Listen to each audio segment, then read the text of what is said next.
അസ്സലാമു അലൈക്കും വറഹ്മത്തുള്ളാഹി. പരിശുദ്ധമാക്കപ്പെട്ടിട്ടുള്ള റമളാൻ 17 നാളെ. റമളാൻ 17 എന്ന് പറഞ്ഞാൽ ബദർ ദിനമാണ്. ബദർ യുദ്ധം നടന്നിട്ടുള്ള ബദർ യുദ്ധത്തിനെ സ്മരിക്കുന്ന ദിവസമാണ് റമളാൻ 17. മുഅ്മിനായിട്ടുള്ള ഓരോ ആളുകൾക്കും വളരെ വളരെ പ്രധാനപ്പെട്ടിട്ടുള്ള ഈ ഒരു ദിവസത്തിൽ ബദർ യുദ്ധം നടന്നുകൊണ്ടിരിക്കുന്ന സമയത്ത് ഹബീബായ മുത്ത് റസൂല് ചൊല്ലിയിരുന്ന അള്ളാഹുവിൻ്റെ പ്രിയപ്പെട്ടിട്ടുള്ള ഒരു നാമമുണ്ട്.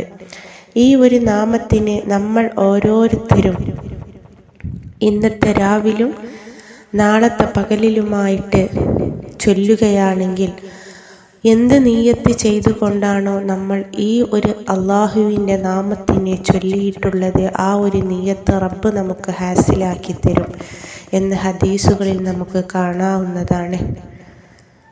യുദ്ധത്തിൻ്റെ ഓരോ അവസ്ഥയെക്കുറിച്ചും അലി റളിയല്ലാഹു അൻഹു മുത്ത് റസൂലിനോട് പറയാൻ വരുന്ന സമയം മുത്ത് റസൂല് ഈ ഒരു നാമത്തിനെ ചൊല്ലിക്കൊണ്ടേയിരിക്കുകയായിരുന്നു എന്നും ഹദീസുകളിൽ നമുക്ക് കാണാൻ സാധിക്കുന്നതാണ്.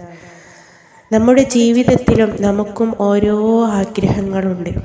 ആഗ്രഹങ്ങളെ പെട്ടെന്ന് നിറവേറി കിട്ടുന്നതിന് റസൂലുള്ളാഹി എപ്പോഴും ചൊല്ലിയിരുന്ന ഒരു നാമം കൂടെയാണ് ഇത്.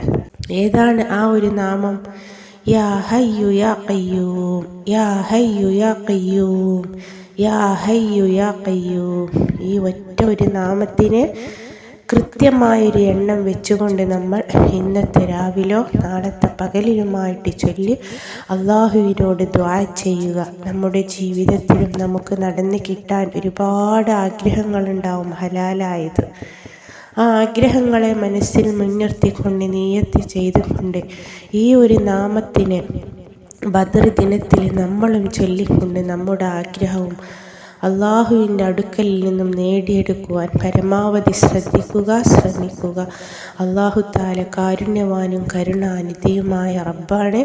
നമ്മുടെ എല്ലാവരുടെയും ആവശ്യങ്ങൾ ഈ ഒരു ബദർ ദിനത്തിൽ, ബദരീങ്ങളെ ആണ്ടിൽ അള്ളാഹു നമുക്കെല്ലാവർക്കും ഹാസിലാക്കി തരികയും ചെയ്യുമാറാകട്ടെ. അസ്സലാമു അലൈക്കും വറഹ്മത്തുള്ളാഹി.